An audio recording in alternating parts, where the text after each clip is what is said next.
Well, it's going to be all eyes on the fifth and final report of the Commission of Inquiry into allegations of state capture.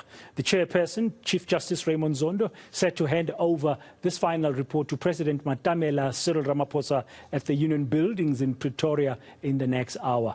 This after several delays. Let's go live there now and speak to our reporter Govan Whittles about what to expect from this report. Govan, good afternoon. You are already set there at the sunny Union Buildings. What can we expect to come out of this final report? Just give us some highlights. Well, Bradan, the issues that will be covered in this report include the State Security Agency and testimony to the Zondo Commission about alleged abuses of the SSA to favor political factions within the ANC. Then, of course, much anticipated report on PRASA, the Passenger Rail Agency of South Africa, that has fallen into a state of disarray. In fact, the Transport Minister, Fikile Mbalula, has been trying to turn around PRASA for the last 3 years.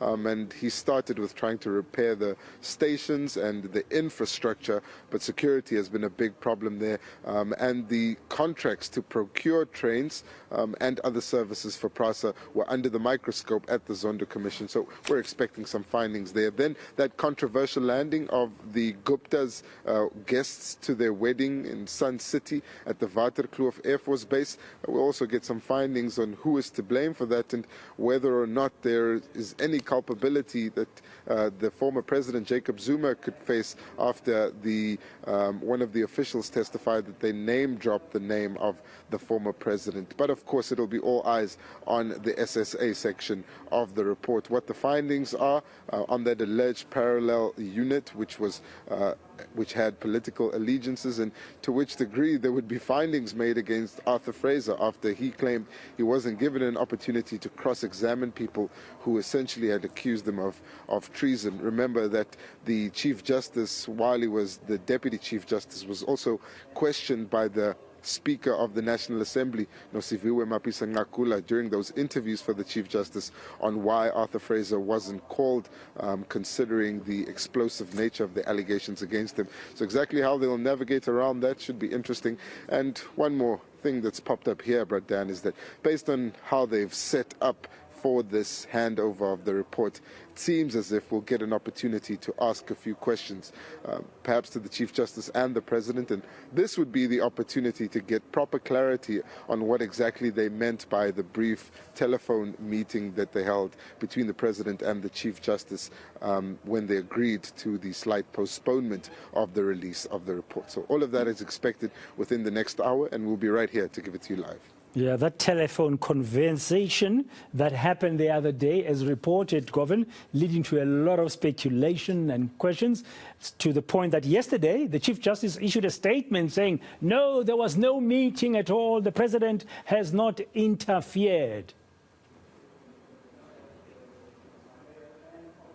That's right, Bradan, and it should be interesting to note that the Democratic Alliance saying that they consider it highly irregular for the President and the Chief Justice to have spoken about this, considering the political nature of the report and the fact that it hadn't been released to the public yet. And after those claims were made, we haven't had a chance to ask the Presidency or the Office of the Chief Justice about the details thereof. So that's one of the questions that we are likely to posed to them. But then, of course, there have been a number of people that have already announced their intention to take the state capture report on review, at least previous volumes of it, volume 3 being taken on review by the national chairperson of the ANC and the Mineral Resources Minister, Gwede Mantashe, and then the Deputy Minister of Correctional Services and Defense, Thabang Makwetla, not taking it on review, but saying he's happy to be investigated and ensure that the call that the Chief Justice made, that his judgment was suspicious or not sound, he would be vindicated of that, says Thabang Makwetla about the outcomes of that report. There's already been some anger within the ANC, particularly by people who are known to be allies of former President Jacob Zuma, particularly regarding the ESCOM section of the report, which identified identified the 2014 board as being the one that essentially led Eskom down the wrong path and led to the dysfunction that it's currently in, but also identified Brian Molefe and Anosh Singh, also Machela Koko, as people who should be investigated with potential prosecutions to follow based on the evidence there.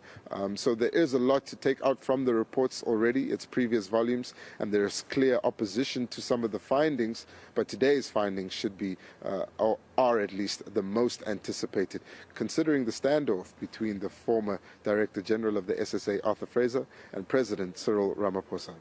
Yeah, we don't have too long to wait now. That time is set for about 4 o'clock. We'll take it live, of course. Thank you very much, Govan Whittles, at the Union Buildings. Just setting the scene ahead of the handing over of the 5th and final report of the Commission of Inquiry into alleged state capture. The chairperson, Raymond Zondo, expected to be there, the president, of course, and Govan say the way they've set up at Union Buildings, it looks like the media will get an opportunity, a chance to ask some questions this afternoon. We plan to take you live there as soon as that handover begins.